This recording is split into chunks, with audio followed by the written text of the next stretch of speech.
1 अगस्त से देश में कई नियम बदल जाएंगे, जैसे कि UPI payment, LPG cylinder, bank holiday, credit card insurance, CNG की कीमतें। और अगर आप यूपीआई ऐप्स में बार बार अपना अकाउंट का बैलेंस चेक करते हैं, तो अब आप ऐसा नहीं कर पाएंगे, क्योंकि अगस्त से देश में 9 बड़े बदलाव होने जा रहे हैं।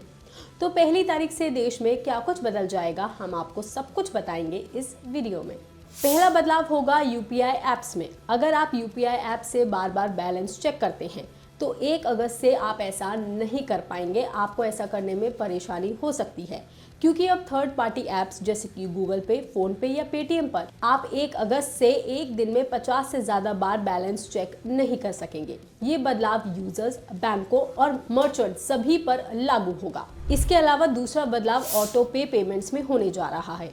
1 तारीख से ऑटो पे मोड नियमित समय पर ही काम करेगा, यानी अगर अब तक आप अपने ईएमआई, सब्सक्रिप्शन, म्यूचुअल फंड की एसआईपी या कोई भी बिल पेमेंट ऑटोमेटिकली आपके अकाउंट से खुद कट जाता था, वो भी किसी भी समय पे, तो अब ऐसा हर समय पर नहीं होगा। ये पेमेंट तय समय स्लॉट्स पर ही कटेंगे और ये स्लॉट्स होंगे सुबह 10 बजे से पहले, दोपहर 1 से 5 बजे और रात को 9:30 बजे के बाद ही प्रोसेस होंगे। इस तरह सिस्टम पर लोड कम होगा और ट्रांजैक्शन फेल होने की समस्या घटेगी।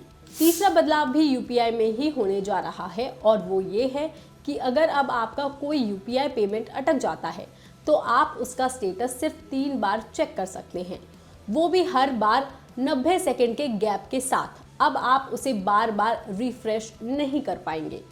चौथा बदलाव होगा एलपीजी सिलेंडर की कीमतों में। हर महीने की पहली तारीख को ऑयल कंपनियां एलपीजी सिलेंडर की कीमतों में बड़े बदलाव करती हैं। पिछली बार यानी कि 1 जुलाई को कमर्शियल गैस सिलेंडर के दाम में 60 रुपए की कटौती हुई थी, जबकि घरेलू सिलेंडर की कीमतों में कोई बदलाव नहीं किया गया था। अब उम्मीद की जा रही है कि 1 अगस्त से घरेलू एलपीजी सिलेंडर की कीमतों में राहत मिल सकती है। अगर ऐसा होता है तो आम जनता को थोड़ी राहत जरूर मिलेगी और रसोई का खर्च कुछ जरूर कम हो जाएगा। पांचवा बदलाव सीएनजी और पीएनजी की कीमतों में होगा। तेल कंपनियां हर महीने की पहली तारीख को सीएनजी और पीएनजी की कीमतों में भी रिवाइजरी लाती हैं, यानी कि उन्हें रिवाइज करती हैं। हालांकि अप्रैल के बाद से अभी तक इनमें कोई बदलाव नहीं हुआ है। आखिरी बार 9 अप्रैल को मुंबई में सीएनजी की कीमतें 79.50 रुपए प्रति किलो और पीएनजी की 49 प्रति यूनिट पर पहुंच गई थी।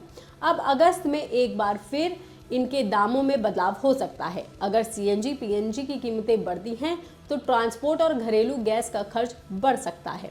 छठवां बदलाव एटीएफ के दामों में होगा। 1 अगस्त से ऑयल कंपनियां एटीएफ यानी कि एयर टरबाइन फ्यूल मतलब कि विमान ईंधन के रेट्स में भी बदलाव कर सकती हैं। अगर हवाई ईंधन की कीमतें बढ़ती हैं, तो हवाई टिकट महंगे हो सकते हैं। वहीं अगर कीमतों में कटौती होती है, तो सफर कुछ सस्ता जरूर हो जाएगा।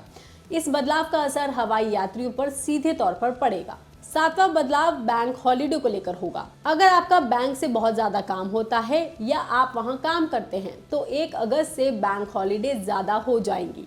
दरअसल आरबीआई के मुताबिक अगस्त 2025 में देश भर में अलग अलग राज्यों और त्योहारों के अनुसार कुल 15 दिन बैंक बंद रहेंगे। इसमें स्वतंत्रता दिवस, जन्माष्टमी, गणेश चतुर्थी जैसे त्योहार भी शामिल हैं। उसके अलावा रविवार और दूसरे और चौथे शनिवार की छुट्टी भी शामिल है। ऐसे में जरूरी बैंकिंग काम करने के लिए आपको पहले से ही सारे काम निपटाने पड़ेंगे, ताकि किसी जरूरी काम में देरी ना हो और बैंक की छुट्टी की वजह से आपका काम ना रुके। आठवां बदलाव क्रेडिट कार्ड में होने जा रहा है। अगस्त से क्रेडिट कार्ड पर मिलने वाला इंश्योरेंस कवर बंद होगा। अगर आप एसबीआई के कार्ड यूजर हैं, तो 11 अगस्त से कुछ बदलाव आपको सीधा प्रभावित कर सकते हैं। एसबीआई ने कुछ को ब्रांडेड क्रेडिट कार्ड पर मिलने वाला फ्री एयर एक्सीडेंट इंश्योरेंस बंद करने का फैसला किया है। अभी तक ये कवर 50 लाख से 1 करोड़ रुपए तक मिलता था, लेकिन अब ये फायदा एलीट और प्राइम कार्ड पर नहीं मिलेंगे, जो एसबीआई ने UCO bank, central bank, Allahabad bank और कुछ और बैंकों के साथ मिलकर जारी किए थे। इससे कार्ड होल्डर को एक बड़ा नुकसान हो सकता है, खासकर उन लोगों को जो फ्री इंश्योरेंस बेनिफिट के भरोसे थे।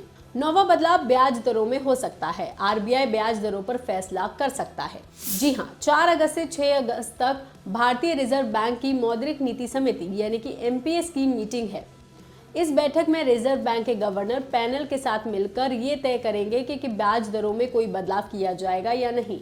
इसका सीधा असर आपके लोन की ईएमआई और सेविंग्स अकाउंट की ब्याज दर पर पड़ सकता है। अगस्त से लागू होने वाले ये सारे बदलाव सीधे तौर पर आपके रोजमर्रा की जिंदगी, खर्च, डिजिटल पेमेंट और फाइनेंशियल प्लानिंग से जुड़े हुए हैं। इसलिए जरूरी है कि इन नियमों को समय से रहते आप समझ जाएं और अपनी प्लानिंग को उसी हिसाब से इस महीने के लिए आप कीजिए।